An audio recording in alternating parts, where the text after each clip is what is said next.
Hello friends, आप सभी का हमारे चैनल पे स्वागत है। तो फ्रेंड्स, आज लैंग्वेज कम्पिटेंसी टेस्ट का नेक्स्ट वीडियोस में कराने वाला हूँ।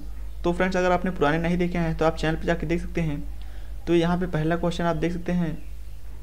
पहला क्वेश्चन है ईश्वर की माया। तो यहाँ पे देख सकते हैं ईश्वर की माया, फिर आगे यहाँ पे स्पेस दिया है लोकोक्तियों को पूर्ण करें। तो इसमें जो पूरा लोकोक्ति है उसको क्या है, तो यहाँ पे है ईश्वर की माया, कहीं धूप कहीं छाया। तो ये सही है। बाकी यहाँ पे दिया है कहीं छाया कहीं धूप, ये गलत है। बाकी कहीं धूप कहीं छाया मतलब कि इसका अर्थ होता है कि ईश्वर की माया होती है, कहीं दुख होता है कहीं सुख होता है। तो इसका ऑप्शन बी हो जाएगा। फिर यहाँ पे नेक्स्ट क्वेश्चन देखते हैं पंचानन। तो जैसे कि मैंने बताया था, यहाँ पे जब वर्ड आए तो वो क्या होता है, द्विगु होता है। लेकिन ये अगर वर्ड आए प्लस इसका सेंस दूसरा ना हो, जैसे पंचानन का अर्थ क्या होता है, पंचानन का अर्थ होता है ब्रह्मा। तो और जैसे दशानन क्या होता है, दशानन, दशानन। तो दशानन भी का सेंस जो हो जाएगा वो अलग हो जाएगा। तो जिसके 10 हाथ होते हैं, 10 हाथ किसके हैं, जैसे कि रावण के हैं। तो इन जब इस तरीके से आए तो यहाँ पे हमेशा क्या होगा, बहुब्री होगा। जैसे कि जैसे अब द्विगु में क्या होगा, द्विगु में जैसे तिराहा, तिराहा, चौराहा, त्रिनेत्र, इस तरीके से। यहाँ पे त्रिनेत्र नहीं, त्रिनेत्र वो शिव का सेंस हो जाएगा। तो यहाँ पे इस तरीके से जब आए तो यहाँ पे द्विगु होगा। लेकिन अगर इस तरीके से सेंस जब दूसरा आए, भगवान भगवान का सेंस आए, तो वहाँ पे क्या होगा, बहुब्री होगा। फिर यहाँ पे नेक्स्ट क्वेश्चन में आते हैं। नेक्स्ट क्वेश्चन में यहाँ पे आप देख सकते हैं, नेक्स्ट क्वेश्चन यहाँ पे 73वां क्वेश्चन आप देख सकते हैं। यहाँ पे श्रद्धानंद, श्रद्धानंद का संधि विच्छेद क्या है। तो इनमें से आपको बताना है क्या हो सकता है। तो इसका क्या होगा, श्रद्धा प्लस आनंद। तो आपका ऑप्शन बी हो जाएगा।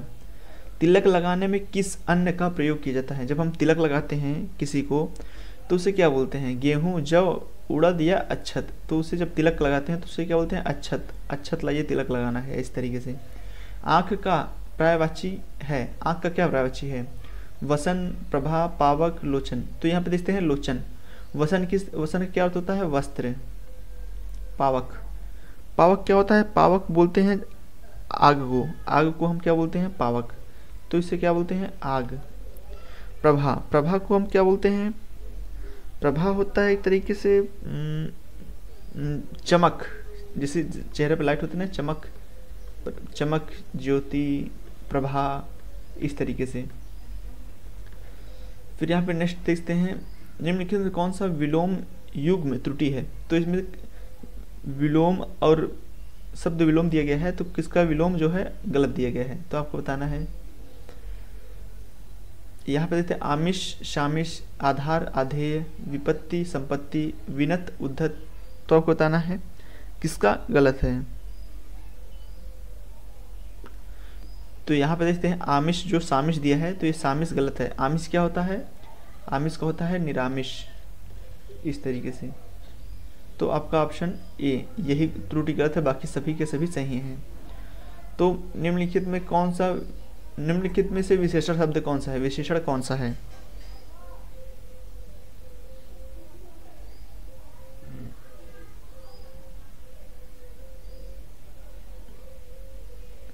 तो जैसे विशेषण क्या है, शांत है। ये दौड़ क्या है, क्रिया है। क्रोध क्या है, ये भी एक तरीके से क्रिया है। बुढ़ापा क्या है, बुढ़ापा का सेंस दूसरा हो जाएगा। बुढ़ापा को क्या कह सकते हैं, बुढ़ापा को हम भाव कह सकते हैं, भाववाचक है। लेकिन यहाँ पे जो शांत है ये एक विशेषण है कि वह बहुत शांत बैठा है। यहाँ पे पुरुषवाचक, पुरुषवाचक सर्वनाम के कितने भेद होते हैं, पुरुषवाचक सर्वनाम कितने भेद होते हैं, 3 भेद होते हैं। कौन कौन से होते हैं, उत्तम पुरुष, उत्तम पुरुष, मध्यम पुरुष, उत्तम पुरुष, मध्यम पुरुष, अन्य पुरुष, अन्य पुरुष। तो इसके 3 भेद होते हैं। उत्तम में क्या होता है, मैं, हम, मैंने, मेरा, हमारा। और मध्यम क्या होता है, तुम, तू, तुमने, आप, आपको। अन्य पुरुष में क्या होता है, वह, वे, इस तरीके से, उन्हें, उन, इस तरीके से। फिर यहाँ पे 79 क्वेश्चन देखते हैं। दांत, दांत इनमें से किस विकल्प का पुल्लिंग दर्शाता है, किस विकल्प का दर्शाता है, मतलब कि इनमें से कौन सा है, उभयलिंग है, नपुंसकलिंग है, स्त्रीलिंग है, पुल्लिंग है।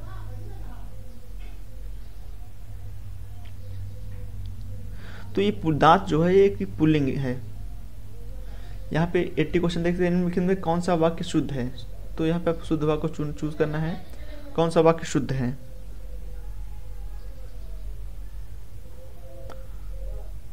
नहीं शुद्ध नहीं, अशुद्ध है, सॉरी अशुद्ध। तो यहाँ पे तो यह एक गंभीर समस्या है, ये सही दिख रहा है। मुझे बड़ी भूख लगी है, तो ये गलत है। मैंने राम से पूछा, सही है, मैंने राम से पूछा। वह घर गया, हाँ ये भी सही है। तो यहाँ मुझे बड़ी भूख लगी है, बड़ी यहाँ पे बड़ी नहीं होगा, मुझे बहुत, तो यहाँ पे क्या होगा, बहुत, मुझे बहुत भूख लगी है। तो आपका ऑप्शन बी वाला जो गलत है, यही आपको पहचान करना है। अशुद्धि इसी में है, बी में। इसको अगर सही करना हो तो बड़ी की जगह पे क्या लिखेंगे, बहुत लिखेंगे। फिर आते हैं नेक्स्ट क्वेश्चन की तरफ। नेक्स्ट क्वेश्चन है हमारा, इंग्लिश स्टार्ट होता है चाइल्ड्स प्ले। चाइल्ड्स प्ले का क्या मतलब होता है। चाइल्ड्स प्ले मतलब क्या होता है कि कोई ऐसा काम जो कि बच्चे भी कर सकते हैं। तो इसका मतलब क्या होता है, समथिंग वेरी इजी। तो समथिंग इजी को हम क्या कहते हैं, चाइल्ड्स प्ले। फिर यहाँ पे क्या करना है, एडियम्स का, इस एडियम्स का अर्थ होता है टू डाई इन हार्नेस। तो इसका अर्थ क्या होगा, टू डाई इन हार्नेस, इसमें आपको बताना है इसका क्या होता है। डाई इन हार्नेस मतलब कि वह मेहनत करते हुए मर गया। तो कीप वन बिलोंगिंग सेफ, तो ये गलत। To lead a life of comfort, ये भी गलत हो जाएगा। To live in perpetual slavery, ये भी गलत हो जाएगा। To continue occupation till death, हाँ यहाँ पे देखते हैं, वह ऑक्यूपेशन करते तब तक कि जब तक वह मर नहीं गया। तो इसका ऑप्शन डी सही हो जाएगा। इसका यही होता है टू डाई इन हार्नेस, वह काम जो काम करते करते मर जाए। फिर यहाँ पे है to throw an event into confusion और डिसऑर्डर, इसका क्या बताना है, वन वर्ड सब्स्टिट्यूशन बताना है। To throw an event into confusion या डिसऑर्डर, इसको आपको बताना है।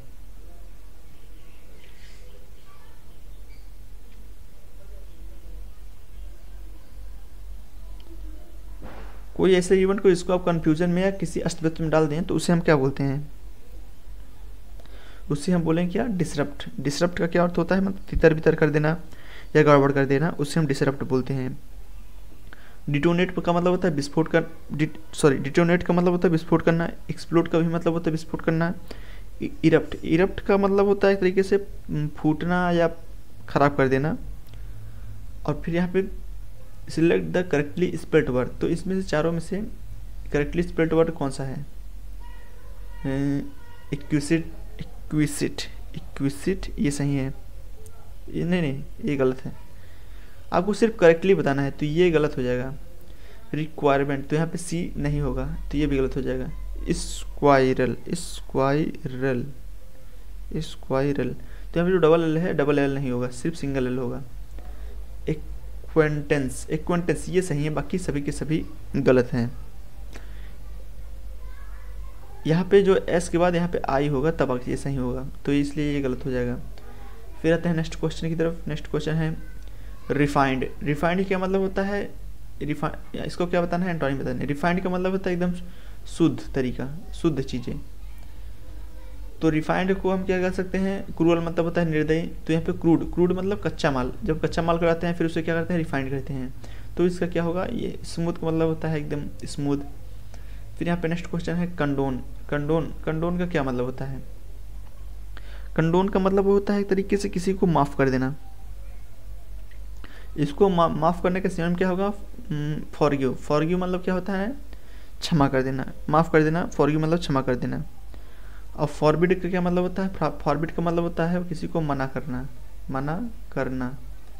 प्रिवेंट मतलब क्या होता है, रोकना, रोकथाम करना। इम्पोज का क्या मतलब होता है, किसी के ऊपर थोपना। तो आपका क्या होगा, ऑप्शन सी। फिर आते हैं नेक्स्ट क्वेश्चन की तरफ। सॉरी, यहाँ पे नेक्स्ट क्वेश्चन है enjoy instant benefits by becoming a member. तो इससे क्या बताना है, सिलेक्ट द, अच्छा instant benefit by becoming a member.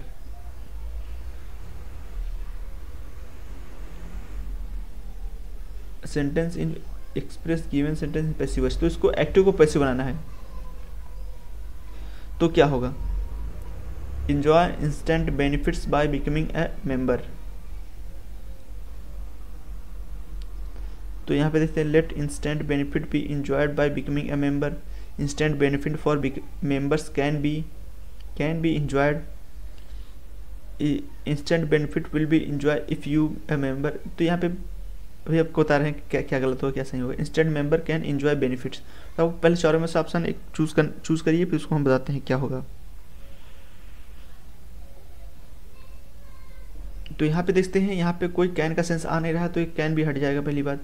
फिर यहाँ पे विल का भी सेंस नहीं आ रहा है, यहाँ पे कोई विल यूज़ नहीं हो तो विल भी हट जाएगा। फिर यहाँ पे भी देखते हैं कैन इंजॉय है, फिर कैन भी हट जाएगा। तो यहाँ पे सिर्फ हम यहाँ पे बेनिफिट्स का यूज़ करके देखते हैं, benefits B enjoyed by becoming a member. तो यहाँ पे पहला ऑप्शन देखते हैं सही होगा, बाकी यहाँ ना कैन यूज़ होगा ना विल यूज़ होगा ना यहाँ पे भी कैन यूज़ होगा। तो इस तरीके से हम पहला ऑप्शन सही मार सकते हैं। फिर आते हैं नेक्स्ट क्वेश्चन की तरफ 88। There is a many modes of travel to go to Agra but I prefer had travel. तो यहाँ पे कहाँ पे गलत दिख रहा है आपको ग्रामेटिकल एरर कहाँ पे है आपको दिखेगा, बताइए।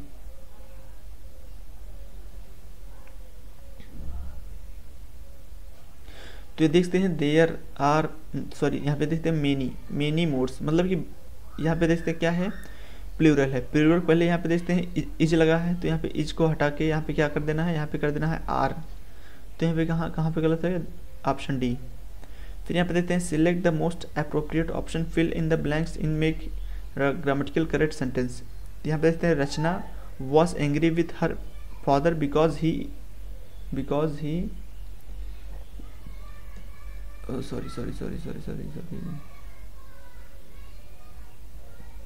because he did not take her to the zoo as he। फिर क्या होगा, और नीचे भी फिर से आपको दिखाते हैं, रचना वॉज एंग्री। तो यहाँ पे देखते हैं Rachna was angry with her fathers. तो यहाँ पे देखते हैं पास्ट का सेंस है because.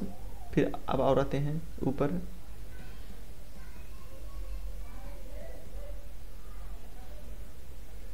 Because he did not take her zoo at he C as ही। फिर क्या होगा, पास्ट सेंटेंस है तो इसके हिसाब से क्या होगा, तो ये और पहले की बात रही होगी क्योंकि उन्होंने ले जाने, ये देखते हैं पहली बात तो यहाँ पे उन्होंने पास्ट बात है, तो उन्होंने प्रॉमिस किया उससे पहले किया होगा, जाने से पहले, तो उन्होंने हैड प्रॉमिस्ड, तो पास्ट परफेक्ट में होगा। फिर यहाँ पे नेक्स्ट क्वेश्चन है, यहाँ पे फिल इन द ब्लैंक्स में आपको लिखना है they are twins, they are worlds apart in their attitude to life. तो यहाँ पे फिल इन द ब्लैंक्स में पहला ऑप्शन क्या होगा,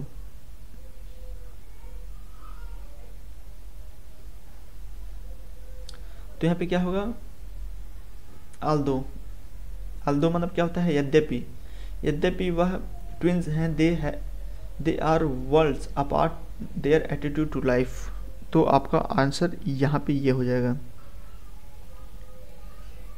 बाकी किसी का सेंस है डिस्पाइट मतलब के बावजूद होता है, हाउएवर जबकि, ऐसा कोई सेंस ही नहीं है। तो यहाँ पे देखते हैं कनुप्रिया की रचनाकार कौन है। कनुप्रिया जो है इसके जो रचनाकार हैं वो कौन है, इसके जो रचनाकार हैं वह धर्मवीर भारती हैं। धर्मवीर भारती का और भी कौन सा है बहुत फेमस, सातवां घोड़ा, ये भी धर्मवीर भारती का बहुत ही फेमस बुक है।